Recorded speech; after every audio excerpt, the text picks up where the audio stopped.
নমস্কার বন্ধুরা, কেমন আছো তোমরা? জয়ীর সংসারের একটি নতুন ব্লগে তোমাদের স্বাগতম। আশা করি তোমরা খুব ভালো আছো, আমিও ভালো আছি। এখন সকালবেলা বাড়ির সামনে থেকেই সবজিগুলো কিনলাম। সবজিগুলো দেখে বেশ ভালো লাগলো, এত টাটকা সবজি দেখলেই মনে হয় ফ্রিজে আবার নিয়ে নিই। তাই নিলাম একটু লাল শাক, পেঁয়াজকলি, মূলো, বেগুন আর ফুলকপি আর একটু উচ্ছে। বেগুনটা দেখে ভারী লোভ হলো। এই সময় বেগুন পোড়া খেতে কি ভালো লাগে না? আমাদের দেশের বাড়িতে ডিসেম্বর মাসে আমরা ছুটিতে যেতাম, তো ওখানে উনুনের আছে রান্না হয়। সেই উনুনের তাপের মধ্যে যখন বেগুন পোড়ানো হয়, তার স্বাদটা অনেক আলাদা, অনেক সুন্দর। এখনও আমরা বানাই, তবে সেই স্বাদটা আর পাই না। এখনও যেন সেই স্বাদ মুখে লেগে আছে। চলে এসেছি রান্নাঘরে। বানাবো আজকে পাবদা মাছের ঝাল। মাছগুলোকে আগে ভালোভাবে নুন হলুদ মাখিয়ে নিচ্ছি। শীতকালে একটাই সমস্যা, অনেক আগে ফ্রিজ থেকে মাছ বের করে রাখতে হয়, না হলে কিছুতেই বরফটা ছাড়তে চায় না। মাছ মাংস যাই বানাও, তোমাকে অনেক আগে বের করে রাখতে হবে। সকালে উঠেই ফার্স্ট কাজ হয় ডিপ ফ্রিজ থেকে সব বের করে রাখা। তারপরে বরফ ছেড়ে গেলে মাছগুলোকে ভালোভাবে নুন হলুদ মাখিয়ে এবার ভেজে নিচ্ছি। ওদিকে আমি সাদা সর্ষে, একটু কালো সর্ষে আর পোস্ত দিয়ে ভালোভাবে মিক্সিতে গ্রাইন্ড করে নিয়েছি। তার মধ্যে টমেটোটাও দিয়ে দিয়েছি। এবার কালো জিরে আর কাঁচা লঙ্কা দিয়েছি, দিয়ে তার মধ্যে পেস্টটা দিয়ে দিয়েছি। পরিমাণ মতো নুন হলুদ দিয়ে দিয়েছি। এবার খানিকক্ষণ ফুটিয়ে নিয়ে মাছগুলোকে ছেড়ে দেব। এই এক এক করে মাছগুলোকে ছেড়ে দিচ্ছি। এই সময় গ্যাসের ফ্লেমটাকে আবার একটু কমিয়ে রাখবো, কারণ তাহলে মাছগুলোর মধ্যে ঠিক মতন করে মশলাটা ঢুকে যাবে। এই সময় পাবদা মাছের ঝাল খেতেও বেশ ভালো লাগে। আর উপর থেকে দিয়ে দেবো একটু ধনেপাতা। শীতকাল, এই সময় এরম গরম গরম মাছের ঝাল হলে গরম ভাতের সঙ্গে আর কিছু লাগে না। এই যে আমি ধনেপাতাটা ছড়িয়ে দিয়েছি। যাদের বাড়িতে বাচ্চা নেই, তারা এই পেস্টটার সাথে বেশ কয়েক লঙ্কা যদি অ্যাড করে দাও, সেটা গ্রাইন্ড করে নেওয়া হয়, তাহলে কাঁচা লঙ্কার একটা সুন্দর স্মেলও আসবে, স্বাদটা আরও ভালো হবে। এই যে আমার পাবদা মাছের ঝাল রেডি হয়ে গেছে। এদিকে মূলো যে কিনলাম, তার শাকটা এত টাটকা ছিল, তাই সেটা কেটে নিয়ে আজকেই টাটকা শাকটা একটু ভেজে নিচ্ছি। একটু গোটা সর্ষে আর একটা শুকনো লঙ্কা ফোড়ন দিয়ে তারপরে শাকটা ভেজে নিয়েছি। লাঞ্চ হয়ে যাওয়ার পরে আর তোমাদের সঙ্গে কথা বলা হয়নি। এখন সন্ধেবেলা, চলে এসেছি চা করতে। এখন চা বানাচ্ছি, বানিয়ে মেয়েকে নিয়ে পড়াতে বসাবো। ওকে বললাম তুমি একটু পড়ো, আমি চাটা বানিয়ে নিয়ে আসছি। তাই ওকে বসিয়ে দিয়েছি। এই সময় একটু চা খাওয়াটা একটা অভ্যাসে পরিণত হয়ে গেছে। আর শীতকাল যেহেতু, একটু চা খেলে দেখবে বেশ আরাম লাগে।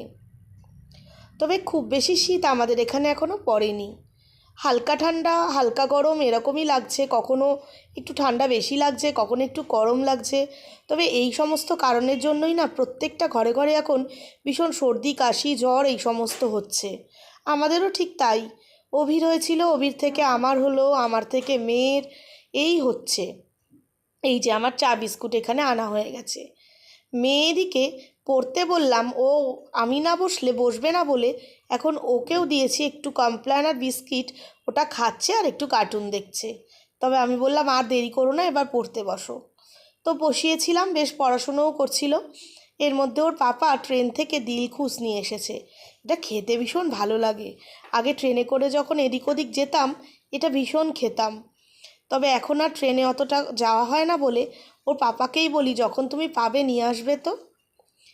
দিলখুশ খেয়ে চলে এসেছি কিচেনে, তোমাদের সঙ্গে একটু শেয়ার করার জন্য আরও এলাম। এই যে দেখো, এই বাসনপত্রগুলো কিনেছি।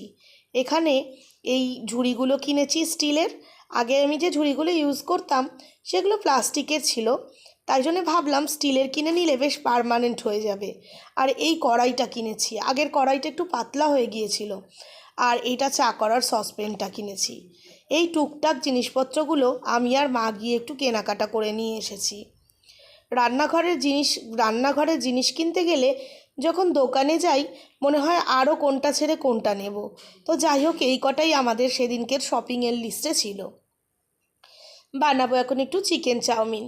আগেই তার জন্য চিকেনটাকে ভালোভাবে একটু সয়া সস দিয়ে আর হচ্ছে ভিনিগার দিয়ে একটু রসুন দিয়ে ম্যারিনেট করে রেখেছি।